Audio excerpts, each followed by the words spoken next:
Salut, je suis Sila Boubacar, je suis entrepreneur.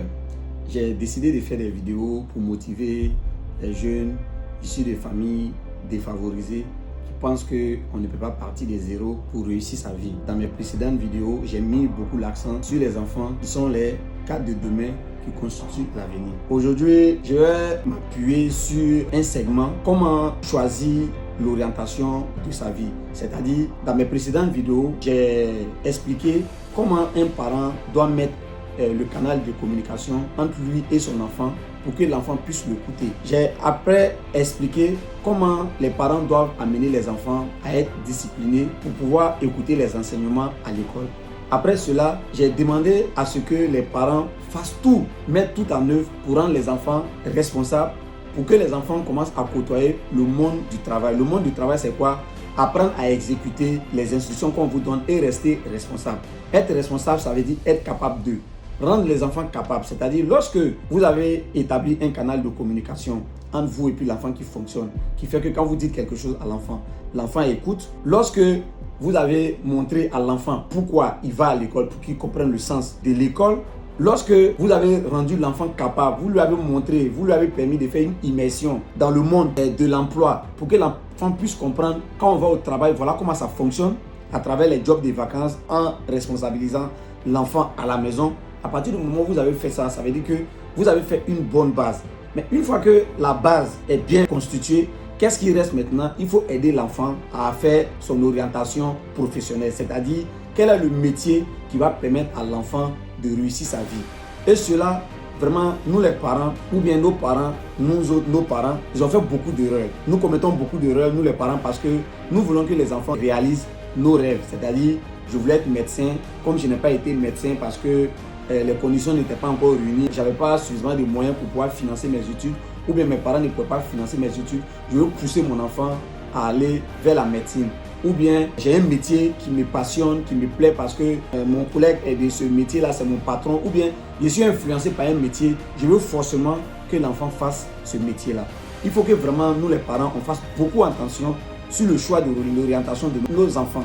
Parce que si l'enfant a fait une mauvaise orientation professionnelle, ce sera un handicap pour l'enfant pour toujours. Donc, les métiers du passé, qui étaient les métiers prestigieux aujourd'hui, ne sont pas les mêmes métiers qui sont les métiers d'avenir. Aujourd'hui, il y a le développement de l'informatique, il y a le développement de la technologie, il y a plein de nouveaux concepts qui existent aujourd'hui qui rendent caduques ces métiers-là qui étaient valorisés dans le passé. Donc, il faut faire attention aux métiers que les enfants vont choisir. Comment aider un enfant à choisir son métier? D'abord, nous les parents, on doit être très attentifs sur les orientations des enfants. Nous devons jouer le rôle d'accompagnateur. Nous devons jouer le rôle d'encadreur pour nos enfants. Nous ne devons pas imposer notre volonté, notre choix, notre vision à nos enfants, à moins que ces visions-là vraiment soient des visions futuristes. C'est-à-dire, ce sont des visions qui correspondent au futur et au développement technologique. Aujourd'hui, tous les métiers qui vont rentrer en concurrence avec l'informatique, ces métiers-là vont avoir tendance à disparaître. Ça, je vous le dis. Tous les métiers qui vont rentrer en concurrence avec l'automatisation industrielle, les métiers manœuvres vont disparaître. Donc, ce n'est pas la peine, vous allez envoyer vos enfants vers des métiers qui vont avoir du mal à avoir de la disponibilité en termes d'emploi. Je vais prendre un exemple. Pour quelqu'un, par exemple, qui veut être un enseignant, aujourd'hui, avec le développement de l'informatique, si on s'appuie sur ce qui s'est passé au niveau de la crise de la COVID-19, aujourd'hui, il y a la possibilité de faire de l'enseignement à distance. C'est-à-dire, on peut connecter les classes via un système informatique, via la vidéoconférence, et un professeur chevronné peut donner des enseignements plus prestigieux que toi, l'enseignant, qui se débrouille dans ton village ou bien dans ta ville, qui n'a pas de renommée. Parce que tout le monde veut avoir des enseignements de qualité. À côté de cela, il faut éviter encore les métiers où on doit mémoriser. Il faut choisir les métiers qui sont liés à l'innovation, les métiers qui sont liés à la créativité et à l'invention, c'est-à-dire quelqu'un qui veut être architecte, quelqu'un qui veut accompagner une entreprise à se développer. Il faut éviter les métiers qui vont rentrer en concurrence avec l'informatique. Si vous n'évitez pas ces métiers-là, vous allez avoir du mal à vous insérer. À côté de ça, les métiers que les enfants devront choisir, ça doit être les métiers liés à l'expression corporelle, c'est-à-dire les métiers qui permettent à notre corps de s'exprimer. Comme métier qui permet à notre corps de s'exprimer, par exemple, il y a la musique, il y a le sport, il y a les peintres. En tout cas, tout ce que notre corps peut utiliser, ces métiers-là, il faut mettre beaucoup l'accent dessus.